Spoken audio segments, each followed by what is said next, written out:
Afternoon. Mike, David Moore, Dallas Morning News. I have a question for you before Todd piggybacks off it.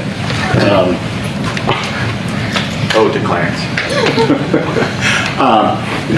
Several of your players were talking after the game yesterday just about Tyler Smith and Micah Parsons and some others, just about the culture and finishing this season out strong. And they were talking about, what you had built here going into this season. I know fans and media, we often tend to look at it just in the season, but do you believe what you've kind of built in these previous 3 years, you're kind of seeing some elements of it here as you finish this out?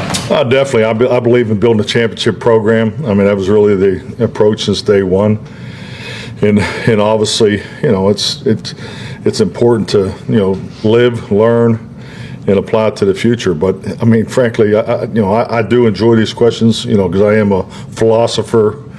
Can't even say it with a straight face,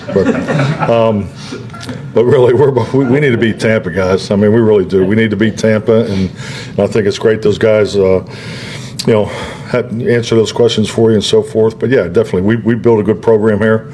There's definitely things you learn each and every week, each and every year.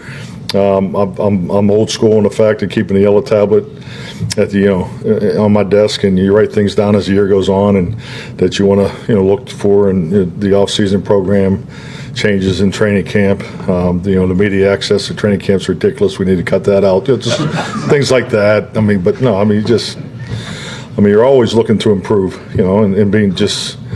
I think it's important to correct while you're in it. While it's fresh. Good things too. I mean, just say, hey, we need to do more of this in the practice. Because the off-season programs change. There's always adjustments.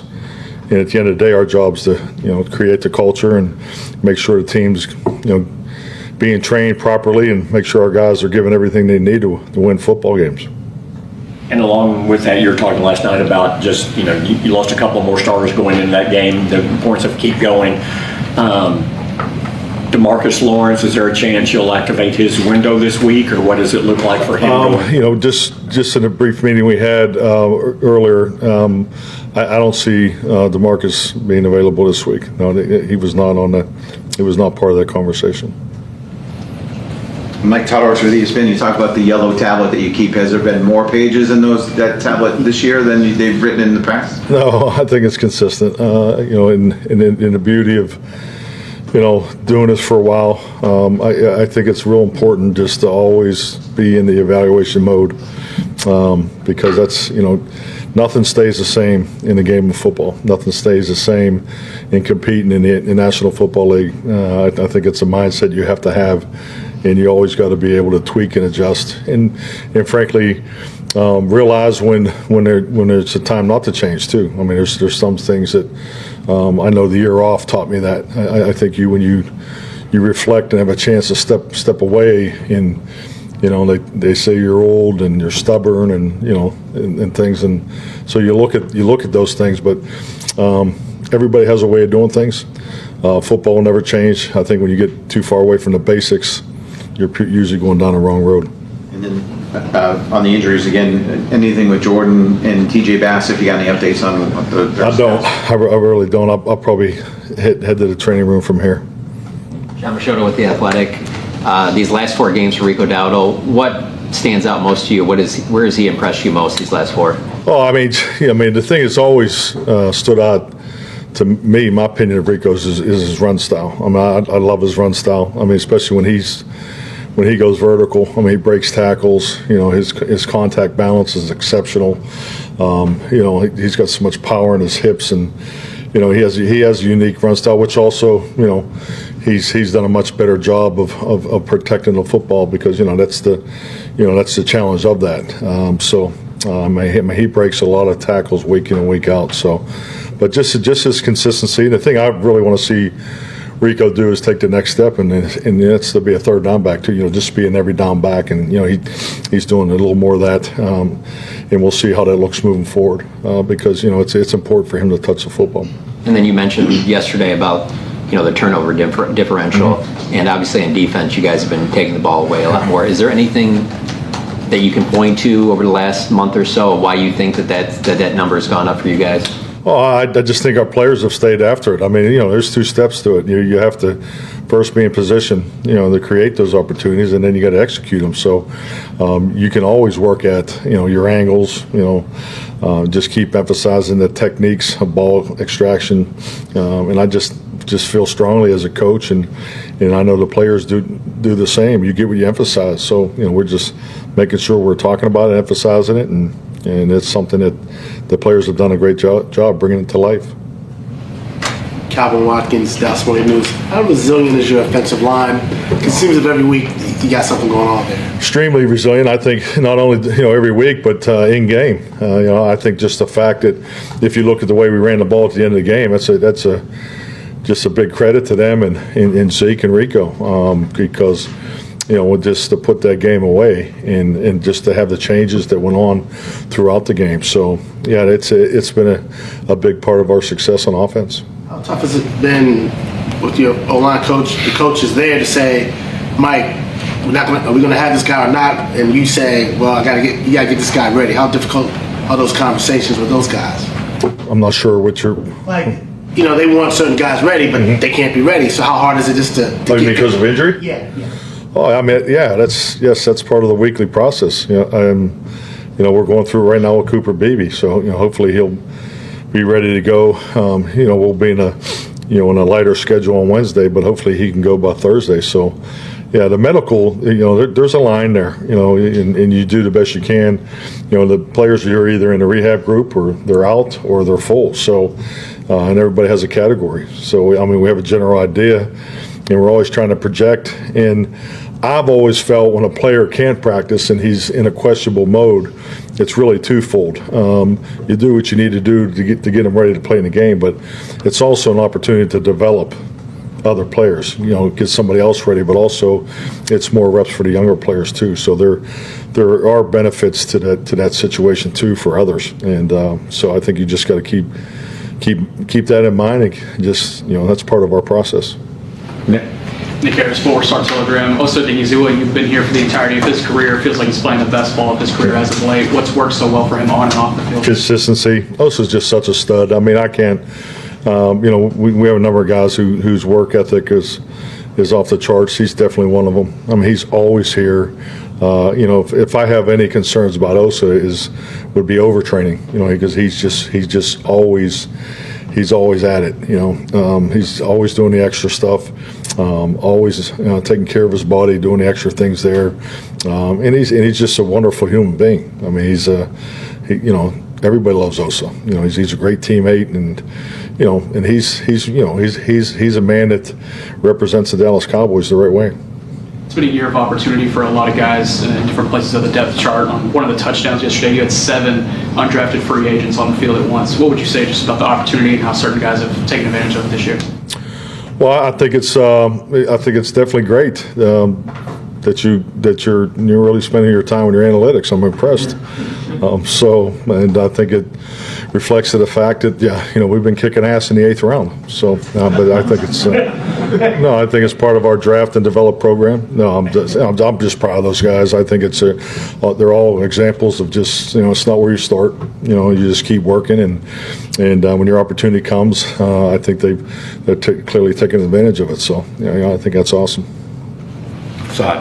Saad Yusuf, The Athletic. Mike, what are the defining characteristics and traits in your ideal backup quarterback?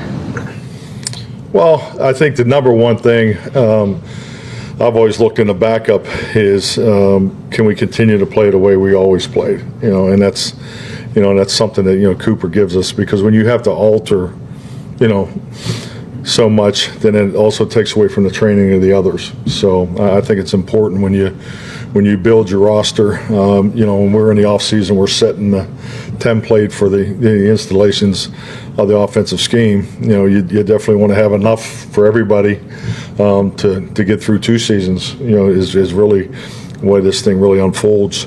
But so for the backup quarterback just to go in and just plug and play is important, because the reality of it is when his opportunity comes, there's a good chance it may be in in the flow of a game. So you're not going to have that full week to get them ready to go in for the first time too. So and it keeps your training regimen the same too. So I think that's very important when you're looking to, to develop and define what the quarterback room is supposed to be like.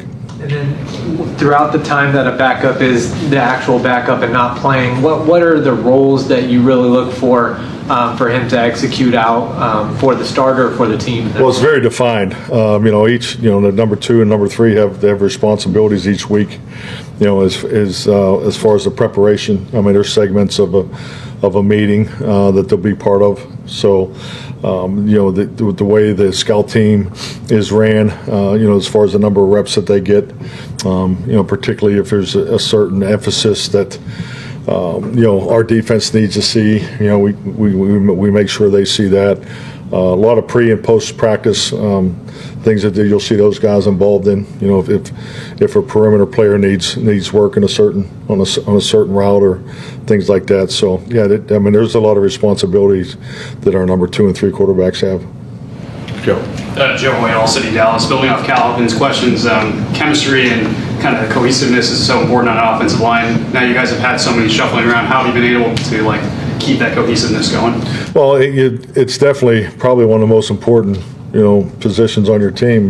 Because if you think about it, I used to have a line coach who used to remind me all the time that he coached half the offense, and I say, yeah, but I coached the quarterback, so don't ever forget that. But it's, I think it's important that, you think about it, that position requires 5 guys to be in lock and step, every play, and that's why that room is so important, because whether you have 15 in there or 12, as your numbers coming out of training camp, those guys spend a lot of extra time together, and it's critical, because you have to have them. And I think I think clearly since the 16 games, now 17 games, maybe 18 games, I think the heightened responsibility of that rooms is definitely growing. So you have to have it. You can't win without it. I think every year when you look at the playoff teams, the offensive defensive line are a big part of the success of those teams. When Brock Hoffman first kind of emerged, it was like, hey, he did a good job, but let's see how he responds when the tape comes out about him, how other teams now know who he is. How have you seen him kind of keep that going, how he's been playing? Oh, super consistent. His attitude and energy, what he brings to the workplace has just been on point really since he's been here. Super professional, so well prepared. Has a very connective personality, and he definitely deserves, a lot of credit for just the mindset, the play style that he's really helped push along up front. Okay. Garrett Podell, CBS Sports. Mike, Trayvon Diggs went from playing 71 snaps against the Bengals to then maybe playing this week to then out for the year. Can you just sort of describe kind of the progression and how he went from returning to now out? Well, I think that biggest thing is, you have to look at Trayvon. Trayvon's always going to try to go. He's a one of the most competitive guys that you'd ever want to be around. Once you cross the white lines. So. He came out of the game and it didn't feel right, and and you go through the process of being examined, and then once we were able to take the scan, get the scan, the MRI, then obviously we are where we are right now. So that's the timeline. And what did you think of the rest of the secondary, filling in Amani Owarie and some of those other guys in Carolina? Well, I think overall, I thought we did a really good job. I think particularly if you just look at some of the stress points that they had, as far as getting in and out of the empty formations and things like that. Because you have to, there was quite a bit as far as checks and things that those guys are involved in, and I thought they did a good job of handling that. Tom. Mike, did you learn anything about Guyton yesterday coming off the bench? And he appeared to play pretty well for you after not being able to practice very much and things like that. Definitely, I think it's another experience for a young player. Anytime you go through an injury situation, especially what he's been through, and he put in a ton of extra time to get ready to be available for Cincinnati, and then see him take the next step and to get ready for Carolina. So yeah, that's all part of the learning process, and it'll definitely serve him well moving forward. And then Dak was at the game. What's the benefit of him being there? Well, I mean, Dak's one of your leaders of the football team. I mean, he's face of the franchise. I mean, it's always a benefit to have Dak around the football team, but I think it speaks volumes about him. I mean, he's still in it. I mean, he's here every day. So he has his things that he needs to work on as far as the rehab part of it. But he's still in the quarterback meetings. He's still in the team meetings, so he's still a part of it. You've shown a high level of trust in Brandon Aubrey pretty much since he arrived here, and he's mostly rewarded that trust. What were your thoughts leading up to the 70-yard attempt, and your thoughts on kicks at that distance going forward? I wish we were indoors. I wish we would have had a real chance at it. I was scared to death when the returner caught the ball. Because I've been on the other side of that before. 2005 in Chicago, if you want to look it up. But it's right before the half, last play of the half. But no, he's earned that opportunity. I mean, he does that on a regular basis. I mean, he's so impressive with his consistency from that distance. So I obviously had the confidence that he can get it done. I know we got a little nervous here at the end because the wind was it wasn't enough to make a decision on the direction in the fourth quarter, but there's a little more wind going to our left, which I guess would have been to the south, than going to the north. So, but hey, we gave it a shot. Cal. You talk a lot about trimesters and that kind of thing. You got 3 left. Yeah. Still alive. Do you talk to your team about we're still in this, or you just try to ignore it? No. I mean, we talk about it. I don't talk a whole lot about it. I mean, it's the facts. We know where we are. Very matter of fact about it. We have to beat Tampa. I mean, because we need help. We understand that. So nothing. We have to put ourselves in position to get help. So, and we have to beat Tampa. And I mean, super impressive win. Yesterday against the Chargers. So I mean, that's really what we're focused on. Ed Werder, WFAA. Seems like the performance of your defense has really changed since Micah came back, and he's coming back from an extended absence for the first time because of injury.